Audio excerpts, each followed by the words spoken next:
Dear students, I'm happy to observe some feedback from students after going through the material on the topic, the historical context of the Middle English period. Some of you have raised some questions, and in this presentation, let me attempt to answer these questions to the best I can. In the material, it was mentioned that the Normans controlled the population through a network of castles. A student has sought an explanation of that. If you can observe the picture given there, the Normans they built castles which came to be called or which were called the moat and bailey castles. The word moat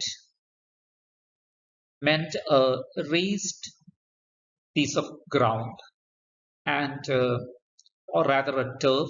So and bailey meant a sort of a low-lying ground. So the Normans they built castles. They started with wood and later they moved to stone castles, punctuating various lands of England. We have the Norman castles. Even to this day, there are around 90 castles which date back to the Norman days. So the castle as such is not just one building. It is a whole area which is surrounded by a wall or some sort of protection. So they housed the private military of the honors, and whenever the king needed a military force, these noblemen they will provide the king with the needed soldiers. Later, this practice got changed during the Tudor times. In the Norman period, we have the heights of feudalism here. So these castles they were miniature royal palaces, managing the administration and law and order of the place around surrounding that, the village or a small township. So the kings they will have the noblemen controlling these castles who will be reporting to the king. So this is the way the Norman kings maintained their administrative exercise their administrative power in England. Especially, you will remember the early Norman kings, they had territories in France. So there were times when they were not in the British Isles. So especially in those points, the castles were the strongholds of administration managing the local situations. Another point, why is the Hundred Years' War called so when it actually lasted more than that for 116 years? Of course, 100 is not a valid term. The 100 Years' War, it should be either less than 100 or more than 100. Understand that the 100 Years' War is not a single event. It lasted about 116 years, the longest military conflict in European history between England and France. The real warfare took place in 3 different phases, punctuated by truces, ceasefires, and in total, the time of war or the period of war comes to 81 years. And if you take the whole time span, it is 116 years. So the term 100 Years' War was given by later historians using a technique called a periodization. It is a process of categorizing the past into discrete, quantified, named blocks of time. So 100 is a very convenient term. It is an arbitrary term. It doesn't point exactly to the duration of the war. And of course, this term can be challenged. But it's a term, a label attributed to this period or the warfare by the later historians.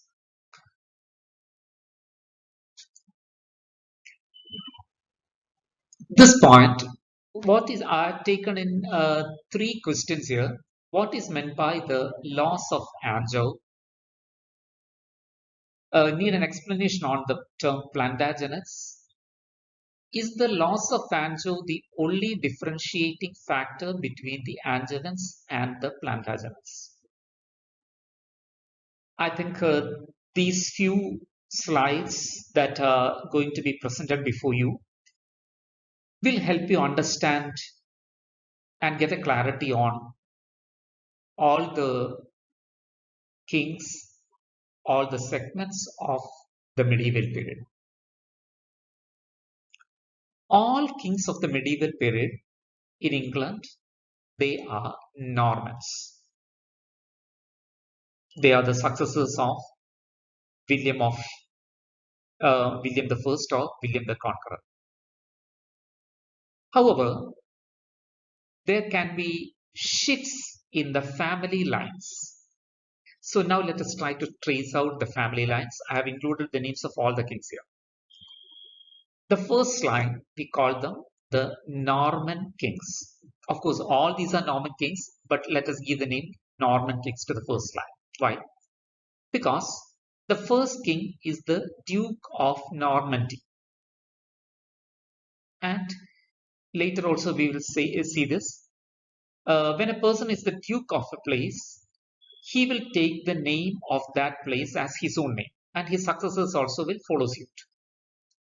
So, William, the Duke of Normandy, he is known as William the First of England. He is the first medieval king in England. He is succeeded by his son, William II, and the third king is the brother of William II, or the another son of William I. He is Henry I, the first Henry. So that is the first line, the three rulers. Now look at the second line. We have only one person here, Stephen, the son of Adela, the daughter of William I. So William I had a son, William II, and a daughter, Adela. There was another son who later became Henry I. So after Henry I, Adela had her son to be on the throne. This was approved by the council. So Stephen, the grandson of William I, William I is his maternal grandfather. So the family line changes. So Stephen becomes the king of England. That is the second line. Now focus on all these four rulers before we go to the next line. What happens after the period of Stephen? We come to the third line, the Angevins. After the rule of Stephen, who is the son of Adela, the daughter of William I, the throne goes to Henry II,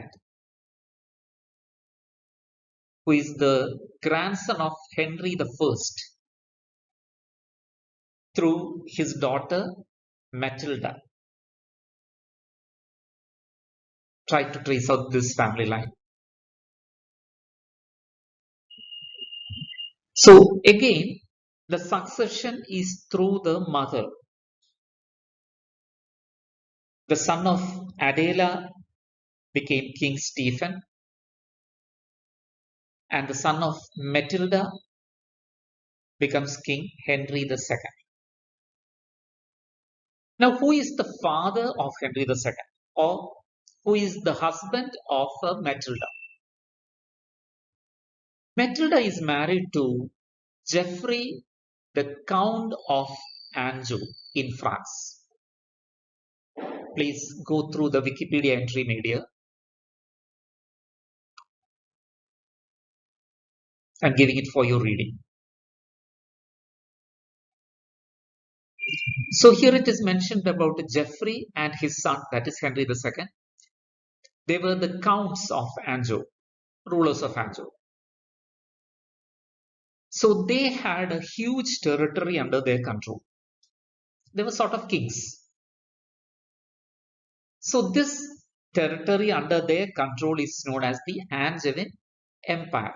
Later, it is retrospectively considered as the Angevin Empire, though it's not a huge empire. Now look at the last point given here. Anjou was a French province.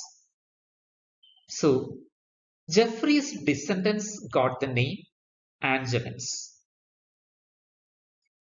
The rulers earlier, the Norman kings or Stephen, they did not have the name Angevins, but now the name Angevin comes into the picture because it refers to the rulers who had control over the Angevin, the territory of Anjou.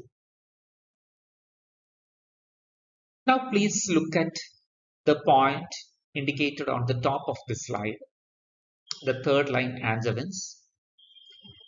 They were also known as Plantagenets in a broad sense.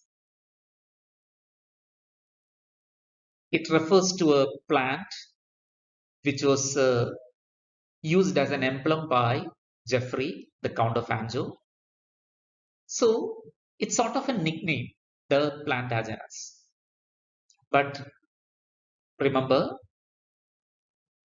the term Plantagenets is used to refer to the Angevins in a broad sense. Or rather, the term Plantagenet has a broad meaning as well as a narrow meaning, which will be coming to. So now we got a picture of the Angevins, what we mean by the Angevins. The descendants of the Count of Anjou, because they controlled a large property, the province of Anjou in France. So they were called the Angevins. They are different from the first and second lines. Now coming to the term Plantagenets. I mentioned that Geoffrey took the epithet Plantagenet. So his line of successors were called the Plantagenets. And the Plantagenet has a broad and narrow meaning. Broadly, it is equal to the Angevins, the successors of Geoffrey, the Duke of Anjou. So Henry II, in England, Henry II is the first Angevin and of course the first Plantagenet. And Henry is succeeded by Henry II, he is succeeded by his son Richard I. And the next king is the brother of Richard I, who is King John. So the Angevin kings, Henry II, Richard I, and King John. They are the Angevins, and in a broad sense, the Plantagenets. Now please read this. All Angevins are Plantagenets, but all Plantagenets are not Angevins. I'll have to explain this. We come to the fourth line. The first line, the Normans, the Norman kings. Second line, we have only one person, Stephen. Third line, the Angevins or the Plantagenets in a broad sense. The fourth line, the Plantagenets in a narrow sense. They are not Angevins. All Angevins are Plantagenets, but all Plantagenets are not Angevins. We saw that the last Angevin king or the last king in the third line is King John. In 1204, King John lost much of the Angevins' continental territories, the territories in France, including Anjou. It was taken up captured by the French crown. So with the loss of the property of Anjou, it doesn't sound good to be called Angevins. And they do have another name, the Plantagenets. So the successors of John are better identified as Plantagenets rather than Angevins. So John's son, who is Henry III of England, he is considered as the first Plantagenet here in the narrow sense.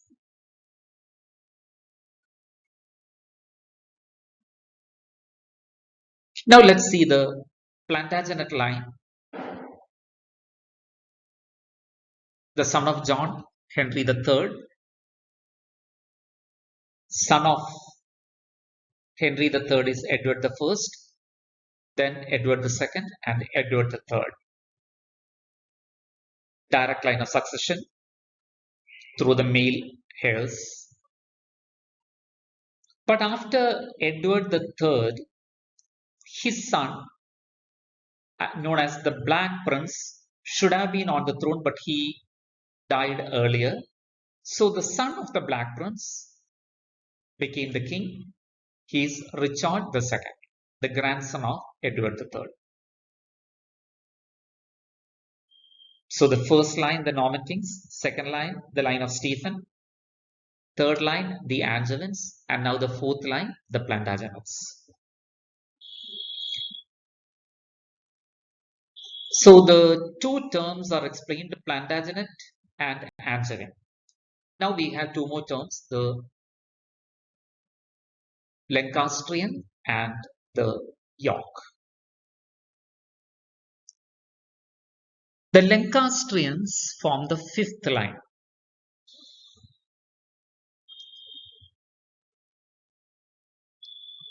When Richard II was on the throne, his kingdom was usurped, taken up by Henry Bolingbroke, the son of John of Gaunt, the Duke of Lancaster. He becomes Henry the Fourth. Thus starts the Lancastrian line. So here we follow a method.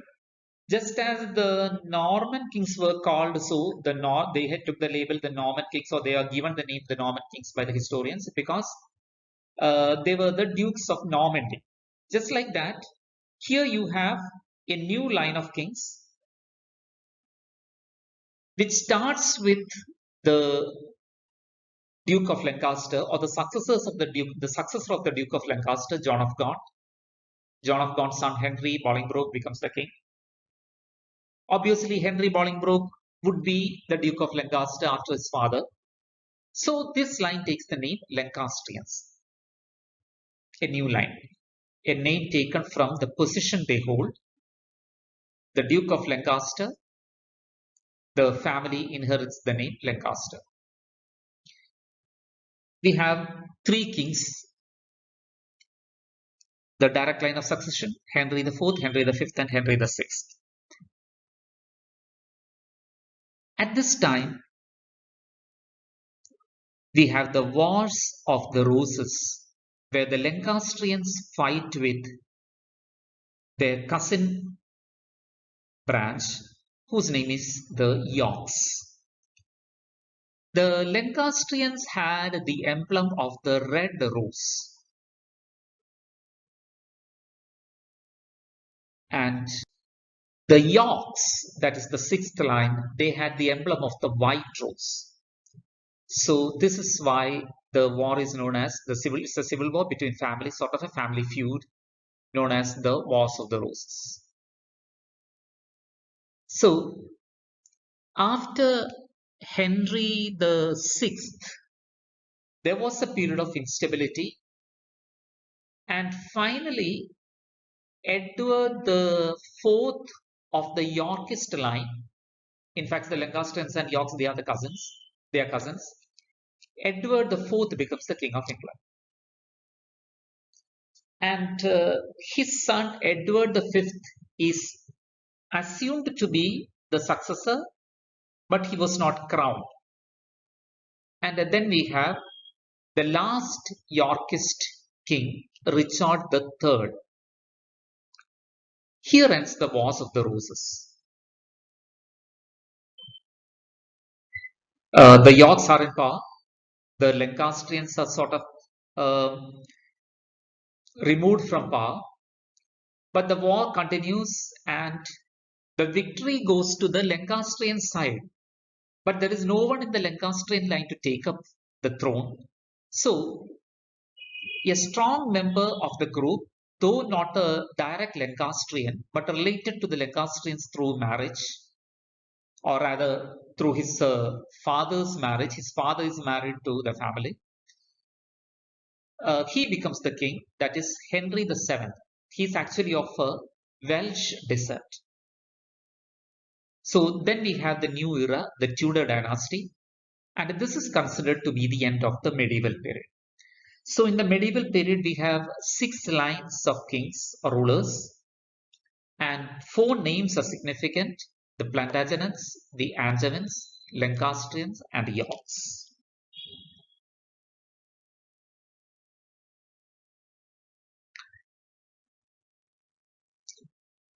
Another question: what made a distinction between the House of Lancaster and the House of York when they're all descendants of the Plantagenets? I hope that point is clear. They're all descendants of the Plantagenets. And why are they not simply addressed as the Plantagenets? I explain this point. Edward III, he brought in the practice of creating dukes. This existed in France among the Normans. William I, William the Conqueror is the Duke of Normandy. Now Edward III brings back this practice to England. He placed some of his sons as dukes.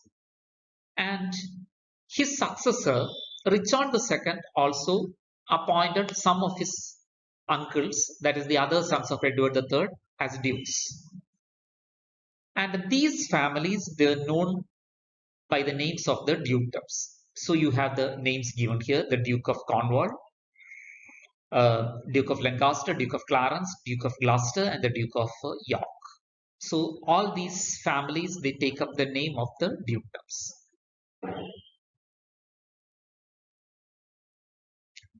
Keep in mind, why should we have all these varieties of names? You know the practice in Kerala, you will have a family, but as generations goes by, the family will be extending. There will be brothers, there will be cousins, the second generation of cousins, it goes on that. So the family will have branches which will take their own particular names. And you know, some families in our place, they take the name of the places where they go and settle. It's almost the same practice here. When the families branch out, we have the different branches. They need to be identified not only among themselves but also in history by different leaders. Coming to the last point, the last question: Edward V is not mentioned of much in history. Why? I referred to this in this presentation. We have the Yorkist king Edward IV, and his successor is Edward V. So after the death of Edward IV, the successor will be considered the next king. So the boy Edward will be called Edward V. But Edward V did not go through the official process of a coronation. And his period, the brief reign, was dominated by his uncle and the Lord Protector, the Duke of Gloucester, who deposed this king. He was actually a boy king.